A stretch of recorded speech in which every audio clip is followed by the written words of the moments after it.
Hey everyone. For those of you who I've not had the pleasure of meeting yet, I'm Janet Tran. I've had the privilege to serve at the Ronald Reagan Presidential Foundation and Institute for over a decade, and started my tenure back at the Ronald Reagan Presidential Library, which I hope if you have not visited, this is an open invitation. My job here tonight is relatively simple. I get to welcome you, part of the Millennial Action Project and the Caucus of the Future and Rising Star Award. So really hosting this event is right up our alley. So that might sound a little weird because Ronald Reagan was no millennial. That's not a secret. However, I suppose with many candidates these days, he might be considered a spring chicken at the time he was running. But why we have always had a close affinity with Matt from its early days starts out with President Reagan's belief and optimism and strong core value that young people were ultimately going to be the solution and that America's best days were ahead, ultimately. He spoke really clearly about this actually in his farewell address that historian John Meacham now says is a must-read for anyone who loves America. And what he spoke about was a call for an informed patriotism, informed being critical to this piece. And it was very prophetic, and he said, if you're not talking about America's place in the world around the dinner table, there would be young people who would answer that call. You know, we're not here to evangelize, though, one man or one era, because the best days are ahead. But I will say and reflect that he served 8 years with the Democratic Congress. And when we put that in context of today, 8 years with the opposing Congress. And they got a lot done for the American people. And you can put the blame on whoever you want or give the credit to whoever you want. But that is the way we should function, is give and take a little bit. So I am so privileged to kick off the Rising Stars Award because it's an audacious mission, and it's very courageous to be in this room today and say, I want to work with someone who thinks differently from me. It's the easy way out, right? To take the path of shut down or surround yourself with people who think like you. But, you know, in this house that President Reagan built, more or less, the foundation and library out in Simi Valley, and the call for Mrs. Reagan to open up this space to be so close to the White House. Her call to, quote, bring Ronnie's leadership example back to Washington, D.C. is centered around his belief that we need young people, we need their idealism. I'm butchering this is probably a quotation from his Notre Dame address. And we need young people's idealism to set right what is wrong in this country. So without further ado, I want to welcome our dear friend, Layla, to the stage of the Reagan Institute.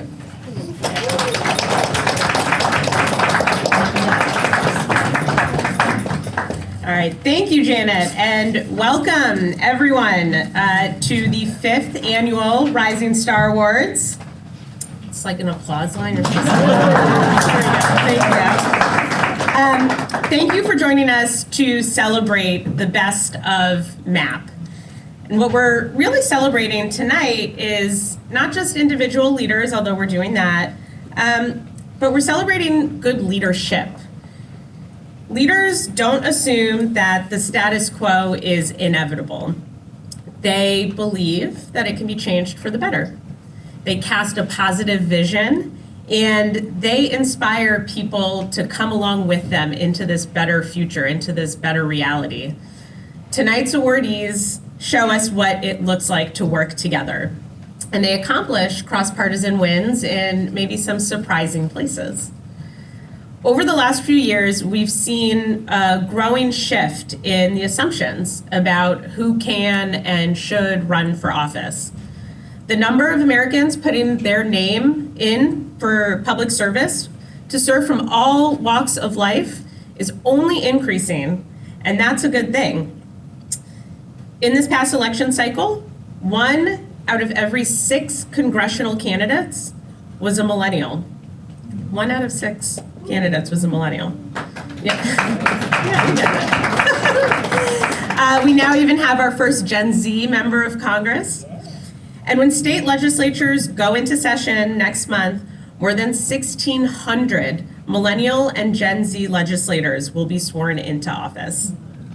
There will be voices, yeah, you can clap at any point. There will be voices from all walks of life serving in these roles, and they are shaking up how we govern. A few months ago, MAP hosted our annual Future Summit, and I was talking to a few of these lawmakers about their experiences as elected officials. They told me about some of the barriers that they faced when running their campaigns. You can imagine, especially when not plugged into vast networks of wealth, it's a little more challenging. They told me about some of the difficulties they faced once they were elected and had the humongous task of governing for a diverse and divided nation. They told me about lacking enough support, training, pay, positive reinforcement to keep their stamina high and their burnout low. And yet, despite all of these challenges, they show up. And because of that, we are seeing a growing movement of young leaders coming together to create change, succeeding not in spite of their youth, but because of it, and building the bridges that we need to get to a better future. Our Rising Star Awards recognize the elite young leaders who are at the forefront of this wave of change. They've set an example for a healthier, more positive approach to governing. In these challenging times, the Rising Star Award awardees did not seek comfort in the ease of conspiracy or the false community of tribalism. These leaders stood strong against this uniquely challenging moment in history and chose to practice instead radical empathy. In today's politics, you can score cheap points from the fire that results from burning bridges. It doesn't last long and it leaves ashes, but you can make a name for yourself quickly. But there is another way.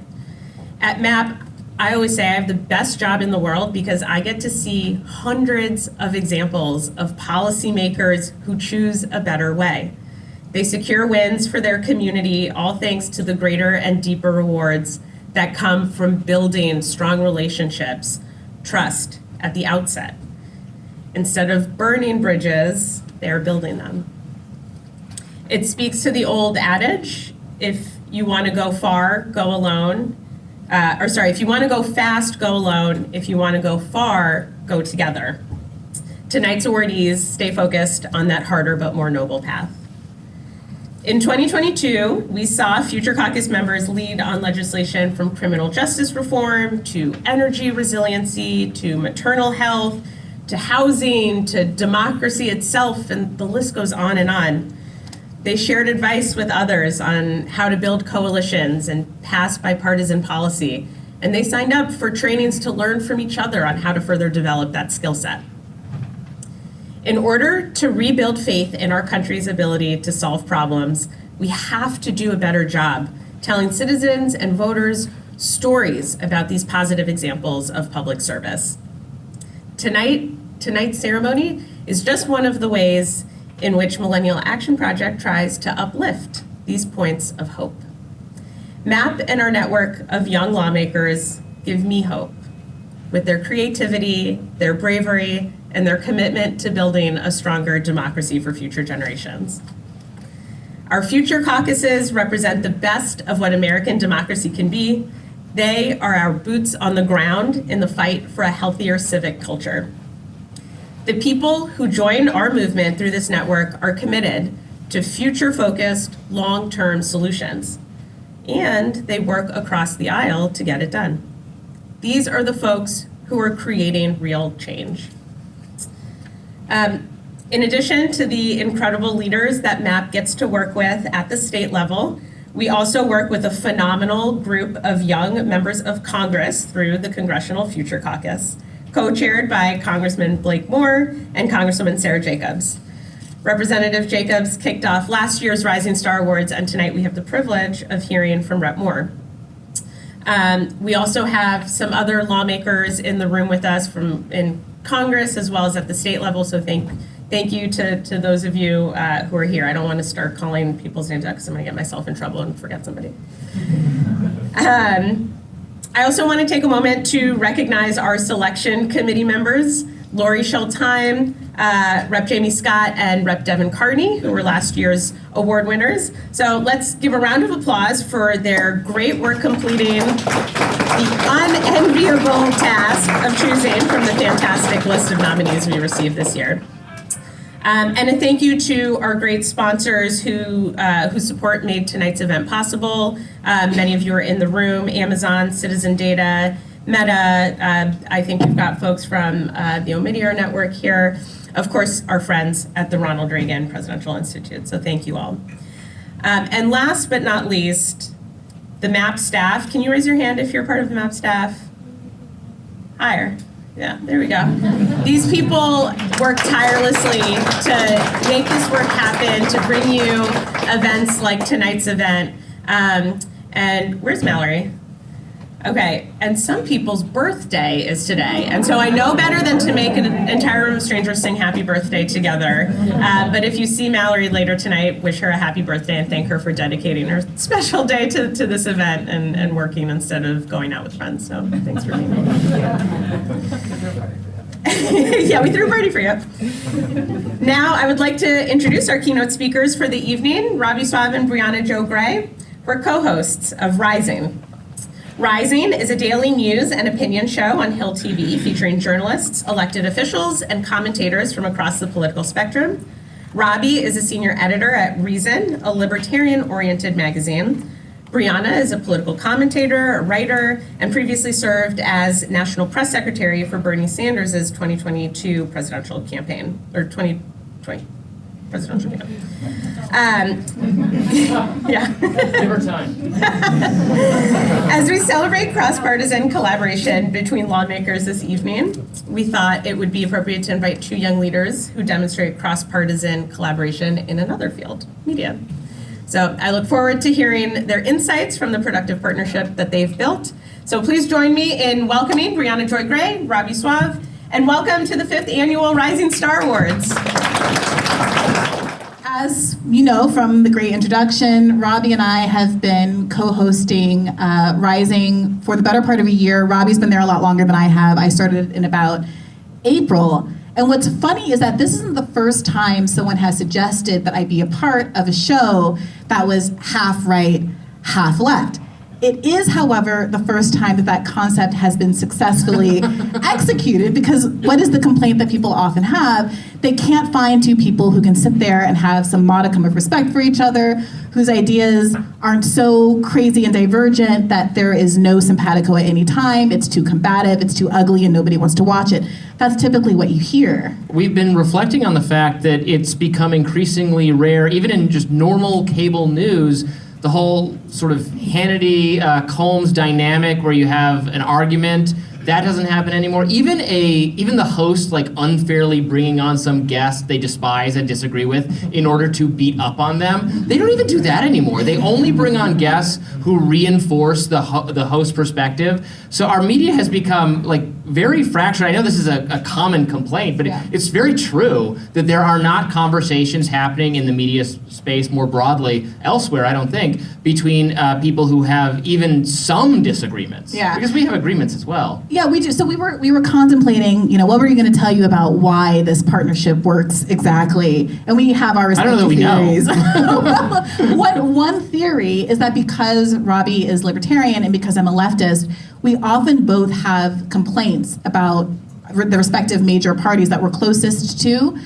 from different directions oftentimes, but sometimes it's very similar. I think we both have a critique that focuses more on top-down than left-right oftentimes, which can be very honest about times of government overreach, encroachments on free speech, authoritarianism that I'm happy to critique as a leftist, whereas a liberal might feel a little bit more defensive about it since it's their own people in their own party who are in charge.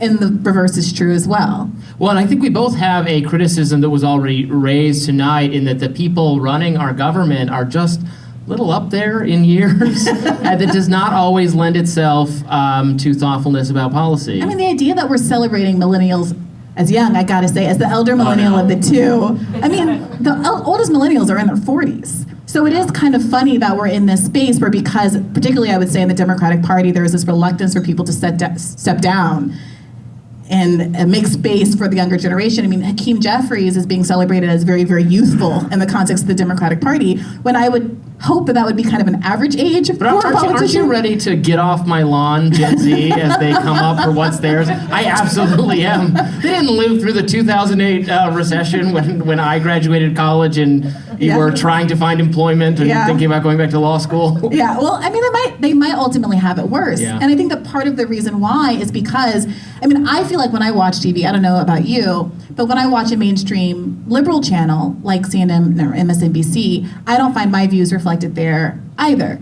And in fact, they're more likely to have a never Trump Republican, which is the version of ideological diversity that you'll get on a CNN or MSNBC, much more than they ever will have a leftist. They'll bring on, Van Jones, who I was happy to consult with during the campaign, and say, well, this is what the left is thinking, to represent the left's views, but it's always kind of by proxy. Very rarely is it someone who is really kind of steeped and in Navarro leftism. to share what Republicans are thinking. Exactly. That's the views Republican. Exactly. Yeah, I think we also talk a lot on our show about it, going back to that people in government not being of an older generation and not understanding a lot of the issues that matter to not just young people, us 40s and et cetera.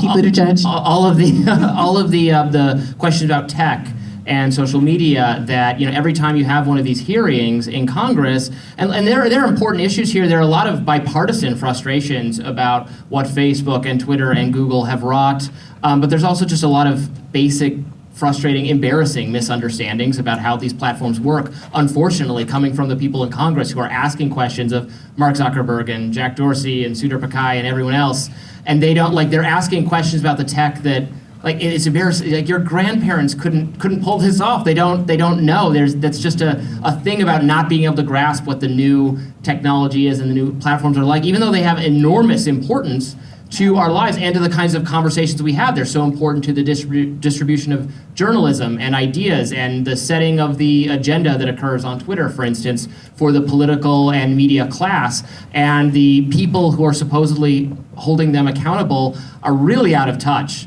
with how it works on a very basic level. We remember those cringe hearings where they're putting up billboards of why didn't you take action against this? And Zuckerberg's like, I have no idea what you're talking about. I don't personally sign off on every Facebook group. I think regardless of what your feelings are about how badly social media has wrecked our democracy, I don't know, I might take the other side of that one. I don't know.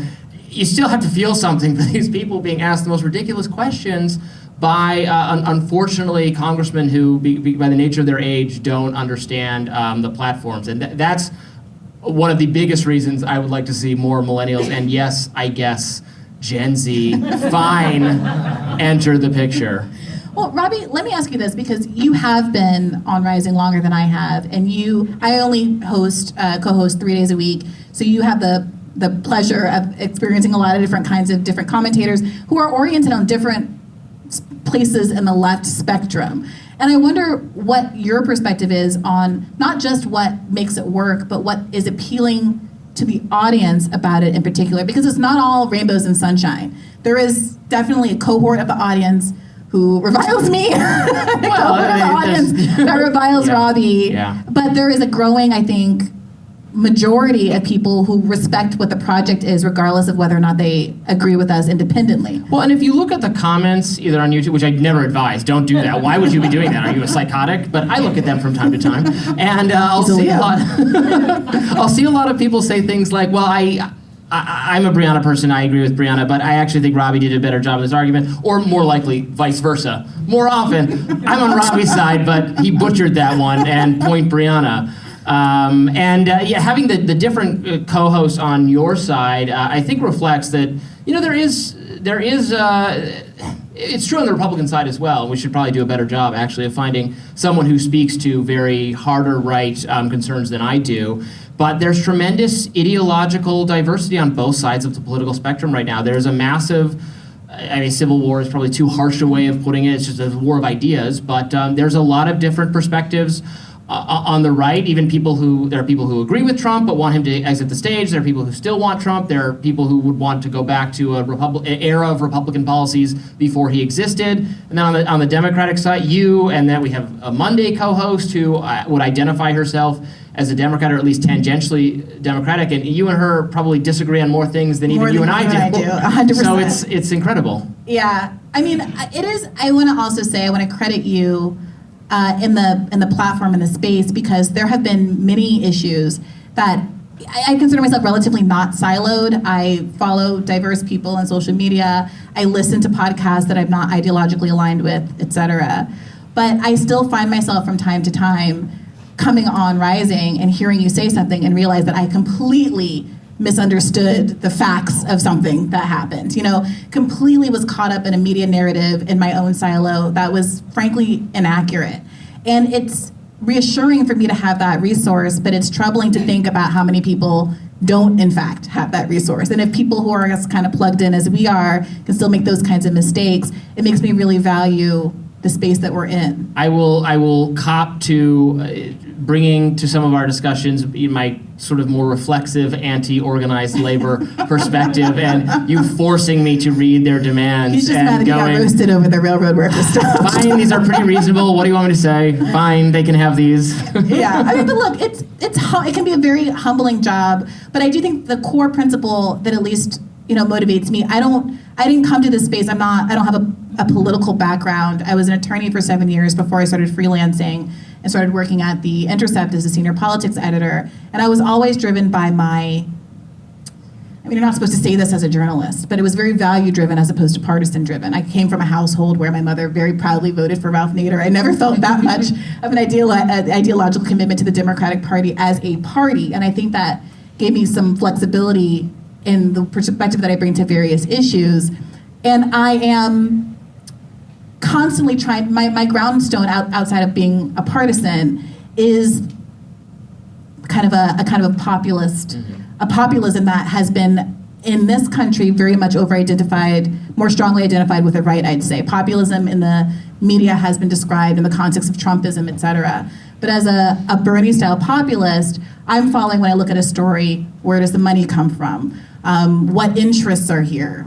As opposed to a kind of a partisan ideology. And I think as we kind of orient ourselves in that way, and I think that you have some of those, you're focused on that from a different perspective as a person who doesn't want there to be all this government spending, for instance, will end up aligning. This main story we've been talking about so much lately, everyone's talking about the Sam Bankman-Fried, the crypto guy, which it's both of our things really going for it, because he gave, at first it was a very right-coded narrative because he gave all this money to help elect Democrats, but then it turned out he'd also secretly given a lot of money to Republicans. He just didn't want to admit it. Yeah. And wanted regulations, but maybe wanted regulations that just benefited him, and was scamming people. And there's really so there's regulatory questions, there's governance questions, there's capitalism questions, there's just grifter con man questions, and I think both of our perspectives fit into figuring out what went wrong and how long this guy is going to be in prison, which I suspect will be a very long time. Yeah, we'll see. I don't make any predictions. I'm out of the prediction That's game different. Post. She does not make predictions. I will boldly assert things, and then if you're wrong, you just delete the tweet later. I mean,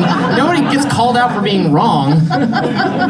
No, we did a segment where we were going to do our midterm predictions, and you just absolutely refused. Yeah, which was the right move, because Biden was too optimistic for Republicans. Exactly, 100%. So I have no idea how long we've been talking. Long enough? Okay, they say long enough. Okay. Thank you very much for listening to us for a couple minutes.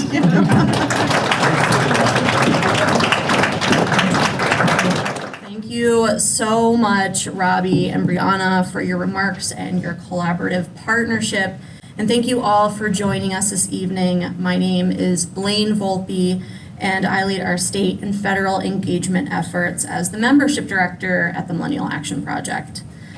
Now, my favorite part, we will turn to the presentation portion of our awards, the Rising Star Award and the Sharice Eatman Collective Impact Award. The Rising Star Award highlights young leaders, one Democrat, one Republican, and their contributions to MAP's State Future Caucus Network over the last year. It aims to recognize SFCN members who embody MAP's vision of transcending political polarization. The Rising Star Award honors leaders who take initiative in shepherding bipartisan legislation that addresses priority issues in today's political climate.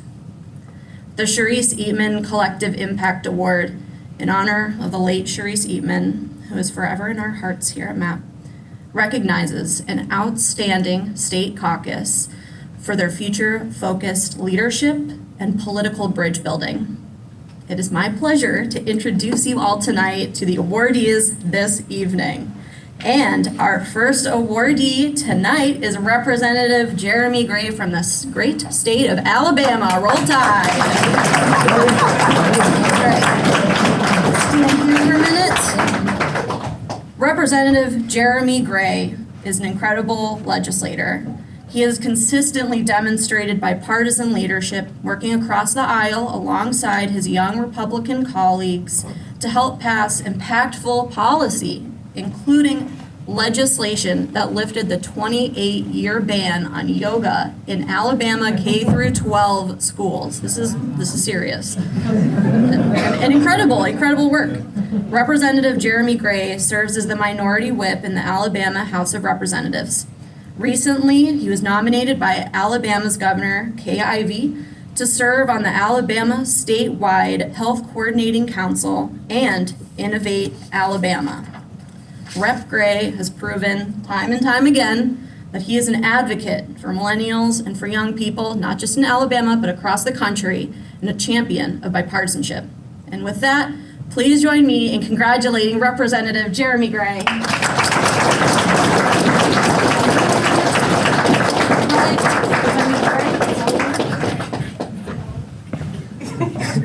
Thank you. I would like to first thank MAP for really reaching out to me over this past year. Getting in, we don't have a lot of people under 40, right? So, a lot of people ask me, well, you need to be a part of MAP. And I was like, what is MAP, right? And they did a great job of really engaging me. And once I really understood the importance of bipartisanship with millennials, I really was on board. Anything they asked me to do, I said, yeah. And that's how we got here, right? And so I just want you to know that though, I get to receive this lavish award and, I get to come to DC, it's really about the people back at home, right? My grandmother and mother and, people in the community that really uplifted me and voted for me and put me in a position to serve when I was told I was too young, right? And so they're not here. I want to commend them because without them, it's no me. So thank you.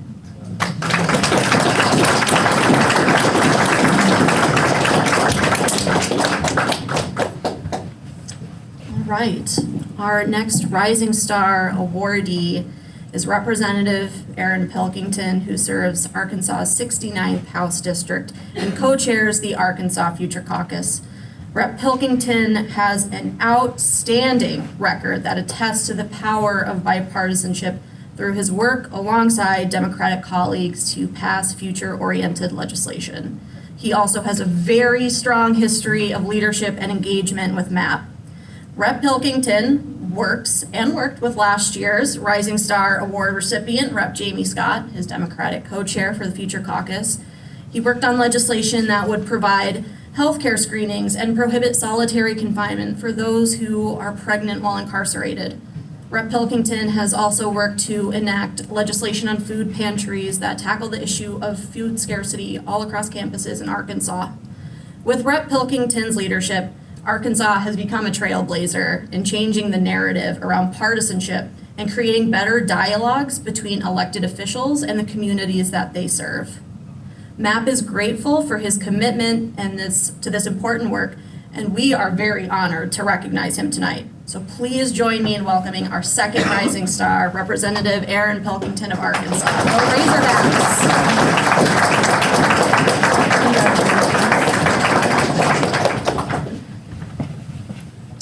I had to pull the mic down. I'm short like that. I have to just thank Representative Jamie Scott, my co-chair. She's been fantastic to work with. If you ever go to the Facebook page for the Arkansas General Assembly, it's like every other photo is her crouching down at my desk and us plotting something.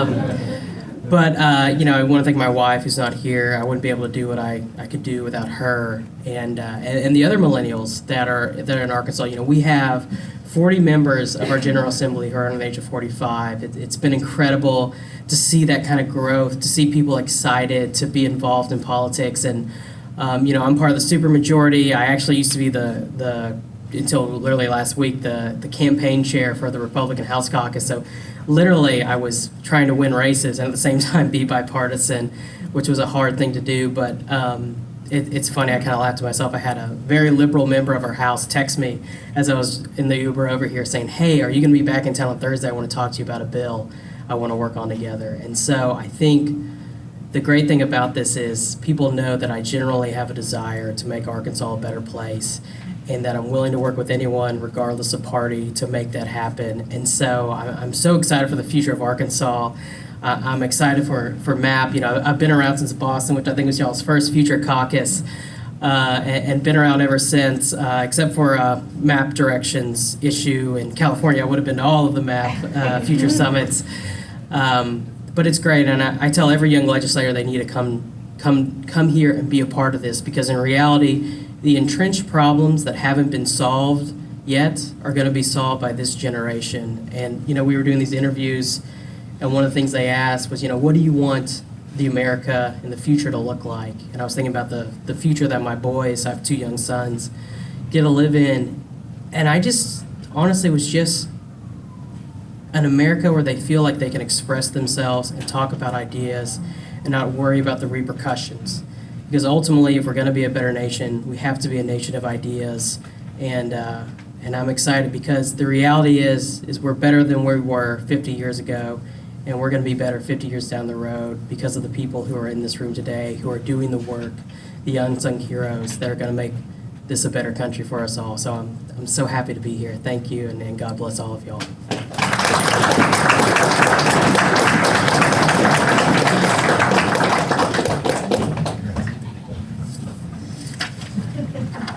All right, folks, let's get another round of applause for our 2022 Rising Star awardees. Yes. Great.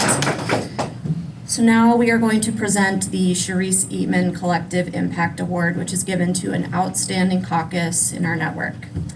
2 years ago, we tragically lost a pioneer of the MAP team, Sharice Eatman. Sharice passed away in August 2020, but we will continue to celebrate the impact that she had on this organization and its legislators. Sharice's presence was radiant, and she embodied the best of what we can be. Before we give out this award, we are honored to hear from Congressman Blake Moore, who we gave an incredible intro to earlier. He, again, is the co-chair of our Congressional Future Caucus, along with Congresswoman Sarah Jacobs. Tonight, Congressman Blake Moore will share a reflection on his time as co-chair of the Congressional Future Caucus and his efforts to lead in a more collaborative, bipartisan fashion with other members of MAP's network at the federal level.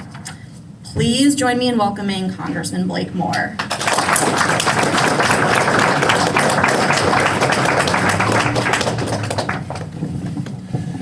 You'll notice that I stood up to shake Jeremy's hand as he got done with his award, not only to the distinguished honor of being the co-chair of Millennial Action Project and the Future Caucus in Congress. As far as our staff has been able to figure out, I am the tallest member of Congress. And knowing the Alabama delegation, they've got only room to improve. So Jeremy could make an easy addition into that group. I'd pick one. I'll pick any one of them. We'll replace you. They're all my good friends, the Alabama delegation. Jeremy might be in Congress one day, and I was a little worried about how tall he was. You would make an excellent addition to Congress. I wasn't as worried as much about the height side. But I will say that the Arkansas delegation is one of my very favorite group of people. And if you actually dig into the Arkansas delegation, you'll run into an individual by the name of Steve Womack. And Steve Womack will never have a single person ever question his conservative credibility, but the guy gets things done. And the guy will, he'll be somebody that can foster collaboration to move our country in the right direction. It doesn't always work out. One of his biggest frustrations is not being able to enact some very sound immigration reform that would have been a benefit to all Americans. And you see him constantly frustrated about what we're doing with regards to our debt and deficit and the budget work that he did. So the fact that you're from the Arkansas delegation just reminded me of that, of what I'm trying to accomplish. Utah was served by, say what you want about term limits, but Utah had an incredible individual at the helm for many, many years in the late Senator Orrin Hatch. Again, no one would ever question his conservative credibility, but when it came time to actually make, to find ways to work together and to solve big problems, enact American Disabilities Association. He was in Congress during the time when we last balanced the budget. There are things that he did that you can find real collaborative, bipartisan work. When he was honored in Utah, called the Giant of the City, as he neared his end of his final term, the entire program had excerpts from also the late Senator Ted Kennedy, and they had a relationship that was able to. It was boundless, right? And it was something that was very, very important. And as much as they may have argued and disagreed on policy, they kept a civility about themselves, that when there was opportunities to create something like a program called hospice, right? Bob Dole was a big part of hospice. Leon Panetta was a big part of hospice. Hospice increases care and reduces costs. And we need Congress to be coming up with these type of solutions. Medicare Part A goes insolvent in 2028. I don't care if you think it's hyperbole or if you just think it's what people weaponize. Social Security goes insolvent in the early 2030s. Right? This is math. This isn't anything other than data, and we have major problems ahead of us with respect to what we're going to be doing with these programs. Right now, you see my party constantly focused on the appropriations process, and more members of my party will weaponize the appropriations process, the omnibus, the CR, and they will go and attack other members of our own conference. All right, and all the while, what is our debt drivers? Our debt drivers is mandatory spending. And it's so frustrating to be back here knowing what the real problems are. And I'm a big debt and deficit guy. Like, that is one of the 3 reasons I came back to Congress.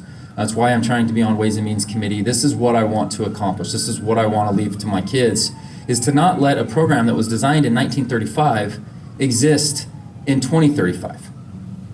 Our nation is different. We have mutual funds. We have data. We have opportunities to invest in different ways. We have ways for our employers to do things that you'll see in the Secure 2.0 Act. The Secure 2.0 Act is probably one of the best pieces of legislation that we put together this year, and it is struggling to get through the finish line, even though it had more than 400 votes in the House of Representatives. That is the fundamental problem with Congress right now. If something's popular, it gets leveraged with crap. If something isn't as popular, it gets weaponized in a way that just is trying to make the other side look bad. And so I've learned a lot in these 2 years. There is we've set the bar low for the 117th Congress. I think there's a lot to improve on with the 118th. And I came into this with a sincere desire to do what Orrin Hatch had done and create these relationships. So my you mentioned a supermajority.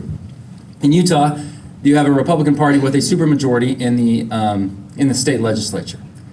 And the thing they're most proud of me is my work with one Representative, Jared Huffman, out of Northern California. Does anybody know Jared Huffman? Go look at his Twitter file. Twitter file is a bad word. Go look at his Twitter account. He's one of the most liberal guys that you'll ever see. His very, very best tweet, however, was the day after the baseball game, after we finally beat the Democrats for the first time in several years, where he literally said we won 10-9, I think, or something like that. It was a one-run game. And the next morning he tweeted out, he said, You know, the Republicans are claiming that they won the baseball game, but rumor has it, and I think there's been a lot of things documented, that there's some dead batters that voted, or that batted. There's a lot of bamboo on the score sheets. Took a total swipe, and I texted him a year later when we beat him 10-0 in the next baseball game. That was the funniest tweet. It was an all-time tweet. It was one of the best ones. But by going back to his Twitter account reminded me how liberal this guy really is. I mean, he's nuts. Jared Huffman and I have developed a relationship that we can communicate together. We put together a bill called the Saline Lakes Ecosystem Act. Our Great Salt Lake is drying up, and any of you that like to ski in Deer Valley or Park City or any of the Cottonwoods or Snow Basin, you're going to want us to keep our Great Salt Lake, because the lake effect snow helps us have such amazing snow that's 10 times better than anything you'll find in Colorado, I may add.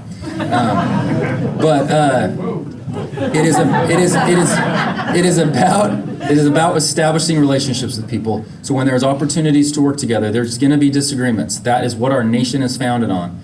But you have to establish relationships to be able to advance work that's important to your communities. So my very, very, very conservative Utah supermajority Republican legislation is thrilled that I was willing to come back here and avoid the flame throwing that exists, and that puts us into in a no-win situation, that I was able to go and develop a relationship, because he has a terminal lake in his district and I have a terminal lake in my district.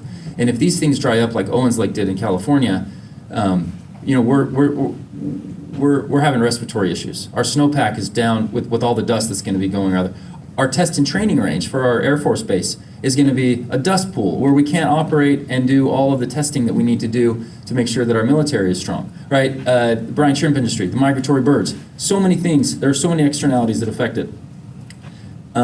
People want us to be productive back here. So every time I get called a rhino, which is a lot. My last name's Moore, no more rhinos. It was pretty clever by my primary challenger.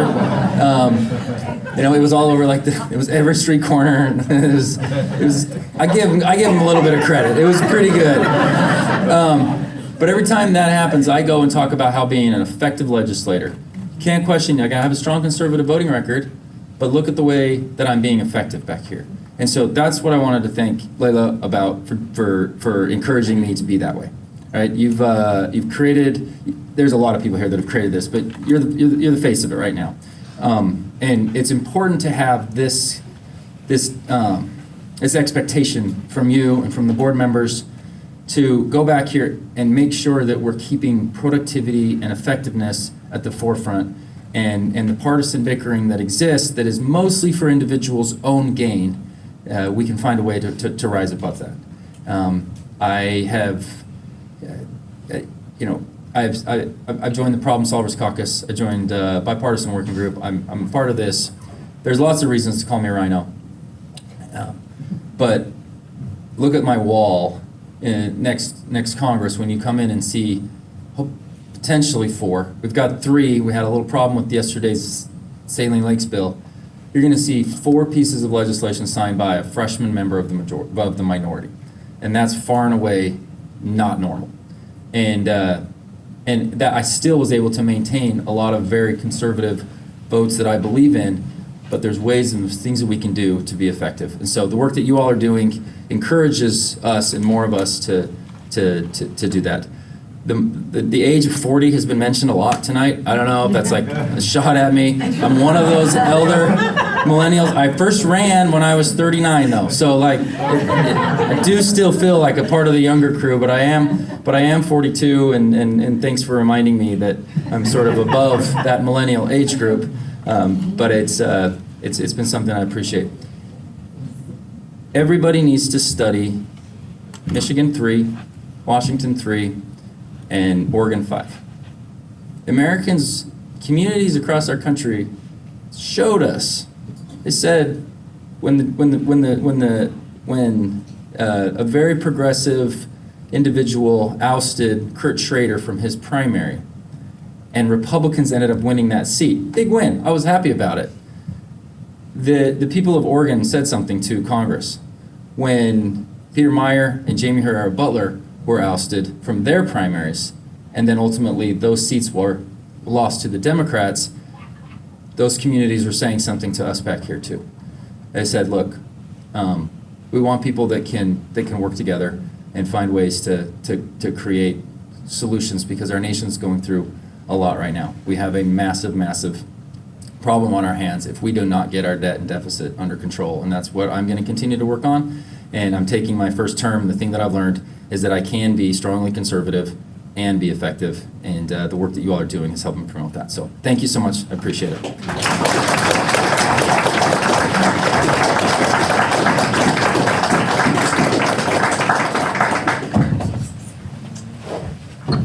Thank you so much, Representative Moore, for your words. Also, at MAP, we consider anyone 45 and under a millennial, so you got a couple more years.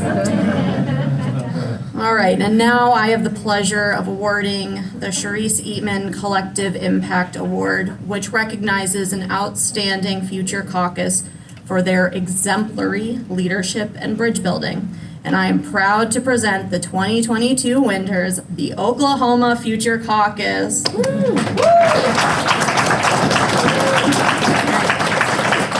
The Oklahoma Future Caucus is led by co-chairs Rep. AJ Pittman, Rep. Judd Strom, Senator John Michael Montgomery, and Senator Kerry Hicks. Not everyone could join us in person tonight. Rep. Strom has obligations back in Oklahoma, but we are very honored to have with us this evening Representative Daniel Pay, a member of the Oklahoma Future Caucus, and he is actually co-chair of the Criminal Justice Reform Advisory Council, and he will be co-chair of the Oklahoma Future Caucus next session. So please join me in welcoming the leaders of the Oklahoma Future Caucus to the stage.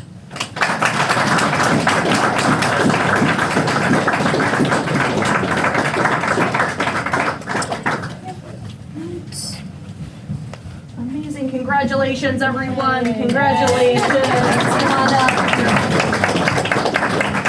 Yeah, we have awards. Okay, geriatric millennial here, it's fine. I guess that's how we're identifying tonight. I will be celebrating my 40th birthday this month, so you're in good company. This is such an amazing honor.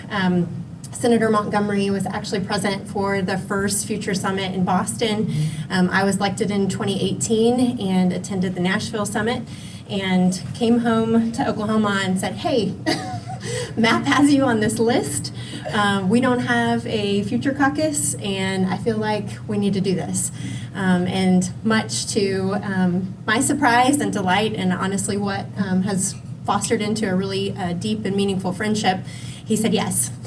So then we went to work on finding our House delegation and making sure that we had good representation in the House chamber. So we came up with this not on our own. There are lots of people in the MAP organization who are no longer with the MAP organization who are really, really helpful in getting us off the ground during the pandemic. We were State Future Caucus number 30 with our masks on the Capitol steps, 6 feet apart in 2020. But I want to thank all of the leaders at MAP for seeing the potential in Oklahoma. As a Democrat in the state of Oklahoma, oftentimes we are overlooked, undervalued, and so to our colleagues' credit, they see the value in having deep and meaningful conversations, looking at big issues that cross partisan lines, and making sure that all of our families have a much better state to look forward to. So it's been an honor, and I am proudly passing the gavel into the next generation of leaders, because it is important to bring those out behind us. So, let's jump some words. First of all, we just want to say thank you to MAP. I want to thank my colleagues that are standing here with me. We would not be standing here if we could not work together. If we couldn't find common ground. I also want to honor Sharice. She brought me into MAP. She allowed me to speak on my very first panel in 2019 after being elected. And so since then, everyone at MAP has treated us like family. They are our family, and we want to make sure we carry that torch into the next generation of leaders, and we want to make sure we are setting that example that we can do this together, that we can work together. We may not always agree, but we will always come back and have a drink or go to bowling or do something that makes each other laugh and can find common ground on these large issues. So we want to thank MAP. We want to thank our other Future Caucus members.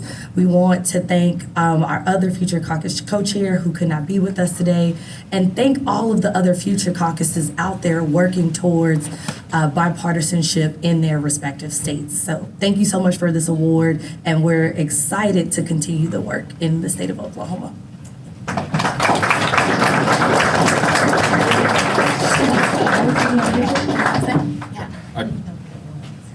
Thank you guys so much for having us.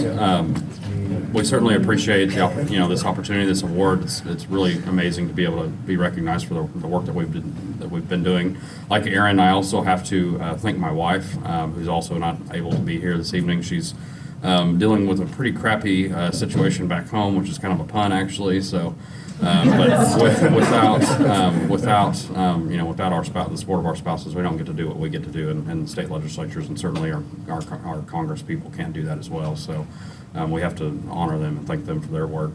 Earlier I kind of jumped up here behind this podium. It was kind of cool. I actually had the Reagan emblem on the front, there's a phrase that's I love, of course, and I'll get to it here, but we hopped up here. I'm just kind of blowing off some steam, and it goes to one of the things. I had to think about it for a second. How it actually applies to this situation, and our work that we do here, and it kind of goes something like along the lines of Mr. Republican, Mr. Democrat, tear down these partisan walls. Okay. We see this too often in our country, that we've kind of built these walls and structures around things, and frankly, we have to tear them down. That's what the work of MAP is about. That's the work of our caucus. That's what we're about. That's what we're trying to do here. The congressman alluded to the divided Congress that we have. I've said it earlier a few times now. I don't. Some people kind of want to interpret it like, what does this mean? What do the American people mean? Well, what they mean is they full well intended and knew what they were doing when they sent a divided Congress up here.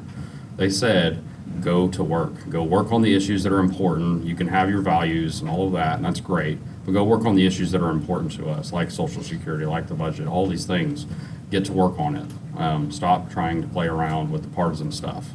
So that's just kind of my message, ultimately. Again, thank you guys so much for the opportunity to be here. I look forward to talking with you guys afterwards. So.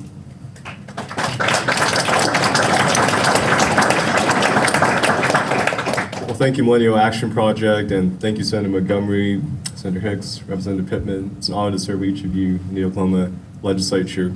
I got elected 4 years ago to the House. I remember I tried to walk onto the floor. I was so excited I was a new member, and the Sergeant at Arms looked at me and said, "No interns allowed." Sorry, got turned around. and now I got some gray hair, I've gotten older, more experienced. Still a millennial though, and it's been quite a journey. And since day one, I've always tried to find good partners in the House and the Senate, Republican, Democrat. It does not matter to me. What matters is good policy.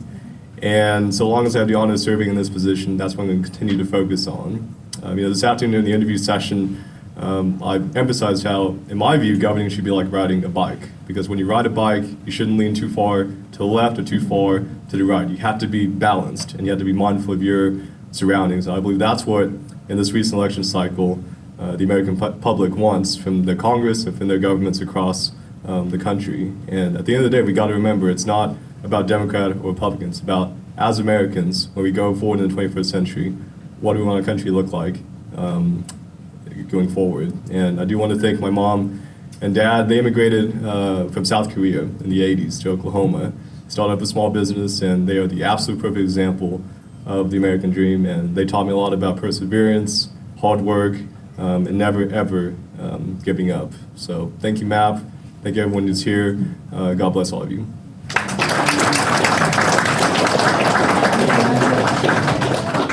And then make sure you take your awards.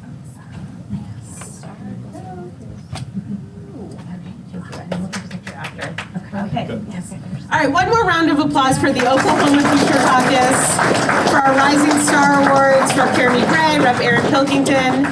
This concludes our formal programming, but I hope you have a few minutes to stick around, meet some of our incredible lawmakers, meet each other. We have some fantastic people in the room.